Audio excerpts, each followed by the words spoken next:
ನಮಸ್ಕಾರ ಎಲ್ಲರಿಗೂ. ಈಗ ನೋಡೋಣ ಅಪ್ಪರ್ ಬಾಡಿನ ನಾವು ಹೇಗೆ ಯೂಶ್ವಲಿ ಕೂರಿಸ್ತೀವಿ, ಬ್ಲೌಸ್ ಪೀಸ್ನ ಹೇಗೆ ರೆಡಿ ಮಾಡ್ತೀವಿ ಅಂತ.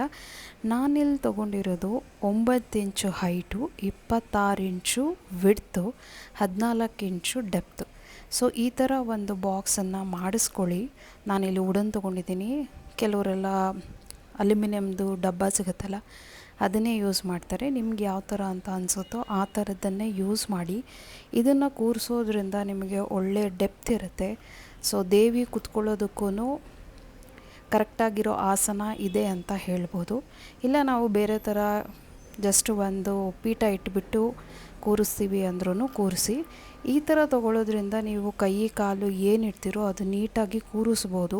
ಸೊ ಪ್ಲಸ್ ಪದ್ಮಾಸನ ಸ್ಟೈಲಲ್ಲಾಗಿರ್ಬೋದು, ಇಲ್ಲ ಅಂದ್ರೂ ಟೆಂಪಲ್ ಸ್ಟೈಲ್ ಆಗಿರ್ಬೋದು, ಯಾವುದೇ ಸ್ಟೈಲ್ ಆದ್ರೂ ಇದು ಒಳ್ಳೆ ಸಪೋರ್ಟ್ ಕೊಡುತ್ತೆ. ಪ್ಲಸ್ ಸ್ಯಾರಿ ನಾವು ಏನು ಪ್ರಿಲ್ಸ್ ಇಡ್ತೀವೋ ಅದು ನೀಟಾಗಿ ಕಾಣುತ್ತೆ. ನಾನಿಲ್ಲಿ ಲೋವರ್ ಪಾತ್ರೆ ಬಂದು 20 ನಂಬರ್ ಇರೋ ಅಂಥ ಪಾತ್ರೆ ತೊಗೊಂಡಿದ್ದೀನಿ. ಸೊ ಈ ಥರ ಮೇಲ್ಗಡೆ ಒಂದು ಬಿಂದಿಗೆ ಇಟ್ಟು ಕೂರಿಸ್ತೀನಿ. ಕೆಳಗಡೆ ಇರೋ ಪಾತ್ರೆ ಈ ಥರ ಕಾಣುತ್ತೆ. ನಿಮಗೆ ಚಿಕ್ಕದಾಗಿ ಬೇಕು ಮೂರ್ತಿ ಅಂತ ಹೇಳಿದ್ರೆ 16 ಇಂಚ್ ಆಗಿರ್ಬೋದು, ಇಲ್ಲ 15 ಇಂಚು ಪಾತ್ರೆಯನ್ನು ತೊಗೊಳ್ಬೋದು. ಸೊ ಅದರ ನಂಬರ್ ಪ್ರಕಾರ ನೀವು ಕೇಳಿದ್ರೆ ಅವರು ಈ ಥರದ್ದು ಕೊಡ್ತಾರೆ. ನಾನಿಲ್ಲಿ ಚತುರ್ಭುಜ ಹ್ಯಾಂಡ್ಸ್ ಆ್ಯಂಡ್ ಲೆಗ್ಸ್ ತೊಗೊಂಡಿದ್ದೀನಿ. ಸೊ ಮಾರ್ಕೆಟಲ್ಲಿ ಏನು ಸಿಗುತ್ತೋ ಆ ಥರದ್ದನ್ನು ಖರೀದಿ ಮಾಡೋಕ್ಕೆ ಹೋಗಬೇಡಿ. ಅದು ಲೂಸಾಗಿ ಟೈಅಪ್ ಮಾಡಿರ್ತಾರೆ. ಪ್ಲಸ್ ಸ್ಟಿಚ್ಚಿಂಗು ತುಂಬ ಲೂಸಾಗಿರುತ್ತೆ, ಸ್ಟಿಫಾಗಿರಲ್ಲ. ಸೊ ಹಾಗಾಗಿ ನಾನು ಗೊತ್ತಿರೋರ ಹತ್ರ ಇದು ಚತುರ್ಭುಜ ಹ್ಯಾಂಡ್ಸ್ ಆ್ಯಂಡ್ ಲೆಗ್ಸು ನಾನು ಅಲ್ಲಿ ಖರೀದಿ ಮಾಡಿದ್ದಿದ್ದು. ನನಗೆ ಅವರು ಈ ಥರ ಕಫ್ಸ್ ಕೊಟ್ಟಿರೋದ್ರಿಂದ ಅವರೇ ನನಗೆ ಈ ಥರ ಸ್ಟಿಚ್ ಕೂಡ ಮಾಡಿ ಕೊಟ್ಟಿದ್ದಾರೆ. ಸೊ ಅವ್ರ ಸ್ಟಿಚ್ಚು ತುಂಬಾ ಚೆನ್ನಾಗಿದೆ. ಸೊ ನಾನು ರೆಕಮೆಂಡ್ ಮಾಡೋದು ಈ ಥರ ಗೊತ್ತಿರೋರಿಂದ ಡೈರೆಕ್ಟಾಗಿ ನೋಡಿ ಖರೀದಿ ಮಾಡಿ. ಸೊ ಹಾಗಾಗಿ ಅದು ತುಂಬ ವರ್ಷ ಬಾಳಿಕೆನೂ ಬರುತ್ತೆ. ಪ್ಲಸ್ ನಿಮಗೊಂದು ಸ್ಯಾಟಿಸ್ಫ್ಯಾಕ್ಷನ್ ಇರುತ್ತೆ. ಚೆನ್ನಾಗಿರೋರ ಹತ್ರ ತೊಗೊಂಡಿದ್ದೀವಿ, ಪ್ರತಿ ವರ್ಷ ಇಡ್ತಾಯಿದ್ದೀವಿ, ಒಂದು ಹ್ಯಾಪಿನೆಸ್ ಇರುತ್ತೆ. ಸೊ ಹಾಗಾಗಿ ನಾನು ಅಲ್ಲೇ ಖರೀದಿ ಮಾಡಿದ್ದೀನಿ. ಇದು ನಾನು 2ನೇ ಸರಿ ಇಡ್ತಾ ಇರೋದು, ಅದಕ್ಕೋಸ್ಕರ ನನಗೆ ಇದರ ಬಗ್ಗೆ ಗೊತ್ತಿತ್ತು. ಸೊ ಹೀಗಾಗಿ ಈ 2 ಭುಜಗಳನ್ನು ನಾವು ಏನು ಮಾಡ್ತಾಯಿದ್ದೀವಿ ಅಂತ ಹೇಳಿದ್ರೆ, ಹಿಂದಗಡೆ 12 ಇಂಚ್ ಕಡ್ಡಿಗೆ ಹೊಲ್ದ್ಕೋಬೋದು. ಇಲ್ಲಿ ಬ್ಲೌಸ್ ಪೀಸ್ ತೊಗೊಂಡಿದ್ದೀನಿ. ಈ ಬ್ಲೌಸ್ ಪೀಸಲ್ಲಿ ಒಂದು ಭಾಗ ದೊಡ್ಡ ಬಾರ್ಡ್ರ್ ಇದೆ, ಇನ್ನೊಂದು ಕಡೆ ಚಿಕ್ಕ ಬಾರ್ಡ್ರ್ ಇದೆ. ಸೊ ದೊಡ್ಡ ಬಾರ್ಡ್ರ್ ಬರೋದು ಮುಂದೆ ಬರೋ ಹಾಗೆ ನಾವು ಮಡ್ಚ್ಕೋಬೇಕು.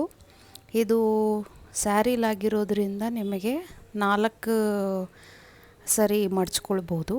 ಸೊ ಇಫ್ ಇನ್ ಕೇಸ್ ನಿಮ್ಮ ಸ್ಯಾರಿ ಉದ್ದಳತೆ ಕಮ್ಮಿ ಇತ್ತು ಅಂತಂದರೆ 3 ಸರಿ ಮಡ್ಚ್ಕೊಳ್ಳಿ. ಸೊ ಹೀಗೆ ಬಾರ್ಡ್ರ್ ಮುಂದೆ ಬರೋ ಥರ ಇಟ್ಕೊಳ್ಳಿ. ಒಂದೇ ಸಮ ಬಾರ್ಡ್ರ್ ಇದ್ದರೆ ನೀವು ಯಾವ ಸರ ಬೇಕಾದರೂ ಹಾಕ್ಕೊಳ್ಬೋದು. ಸೊ ಈ ಥರ ಇರೋವಂಥ ಒಂದು ಬ್ಲೌಸ್ ಪೀಸನ್ನು ಈ ಕೈಗಳು ಏನಿದೆಯೋ ಅದರ ಸುತ್ತ ಒಂದು ಸುತ್ತಿ ಟವಲ್ ಥರ ಜಸ್ಟ್ ರ್ಯಾಪ್ ಮಾಡಿ ಹಿಂದಗಡೆ ಒಂದು ಪಿನ್ ಮಾಡಿ. ಸೊ ಇವಾಗ ನಾನು ಕೈಗಳಿಗೆ ಅದನ್ನು ಬ್ಲೌಸ್ ಪೀಸ್ ಹಾಕಿರೋ ಥರ 1-2 ಸ್ಟಿಚ್ ಹಾಕ್ಕೊಳ್ತಾ ಇದ್ದೀನಿ. ನೀವು ಬೇಕಿದ್ರೆ ಪಿನ್ ಕೂಡ ಹಾಕ್ಕೊಳ್ಳಿ. ಸೊ ನನಗೆ ಸೂಜಿ ದಾರದಲ್ಲಿ ಹಾಕಿಟ್ಟಾಗ ಅದು ಕದಲಲ್ಲ, ಪ್ಲಸ್ ಸ್ಟಿಫಾಗಿ ಇರುತ್ತೆ and it is secured also. Pin ಹಾಕಿದಾಗ ಕೆಲವೊಂದು ಸರಿ ಬಿಚ್ಕೊಳ್ಳೋ ಚಾನ್ಸಸ್ ಇರುತ್ತೆ. ಸೊ ಹಾಗಾಗಿ ನಾನು ಸೂಜಿ ದಾರದಲ್ಲಿ ಇದು ಮಾಡಿದೆ.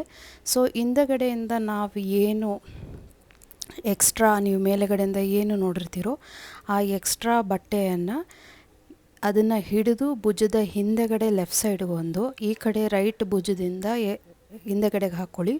2 ಸೇರಿಸಿ ಒಂದೇ ಪಿನ್ನನ್ನು ಹಾಕ್ಕೋಬೇಡಿ. ಸೊ ಈ ಥರ ಹಿಂದೆ ಕ್ಲಮ್ಸಿಯಾಗಿ ಕಾಣಿಸಿದ್ರೂ ಪರವಾಗಿಲ್ಲ. ಸೊ 2 ಪಿನ್ನು ಸಪ್ರೇಟಾಗಿ ಹಿಂದೆಗಡೆ ಭುಜದ ಮೇಲೆ ಬರೋ ಥರನೇ ಹಾಕ್ಕೊಳ್ಳಿ. ಸೊ ಆ ಥರ ಹಾಕ್ಕೊಳ್ಳೋದ್ರಿಂದ ನಿಮಗೆ ಮುಂದಗಡೆ ಶೇಪು ನೀಟಾಗಿ ಕೂತ್ಕೊಳ್ಳುತ್ತೆ, ಎಕ್ಸ್ಟ್ರಾ ಬಟ್ಟೆ ಎಲ್ಲೂ ಕಾಣಲ್ಲ. ಸೊ ಈಗ ನೋಡಿದ್ರಲ್ಲ ಎಷ್ಟು ನೀಟಾಗಿ ಬ್ಲೌಸ್ ಹಾಕಿರೋ ಥರನೇ ಅಪ್ಪರ್ ಬಾಡಿ ಕೂತಿದೆ. ಸೊ ನೀವು ಇದೇ ಥರ ತಯಾರಿ ಮಾಡಿಕೊಂಡು ನನ್ನ ಮುಂದಿನ ವಿಡಿಯೋಗಳಿಗೆ ವೆಯ್ಟ್ ಮಾಡಿ. ನಾನು ನೆಕ್ಸ್ಟ್ ಏನು ಮಾಡ್ತೀನಿ ಅಂತ ನಾನು ನಿಮ್ಮೊಂದಿಗೆ ಹಂಚ್ಕೊಳ್ತೀನಿ. ನಾನು ನಿಮ್ಮ ನೆಚ್ಚಿನ ಕನ್ನಡತಿ ನಿರ್ಮಲಾ ಮಂಜುನಾಥ್. ಎಲ್ಲರೂ ಕಲಿಯೋಣ, ಕಲಿಸೋಣ.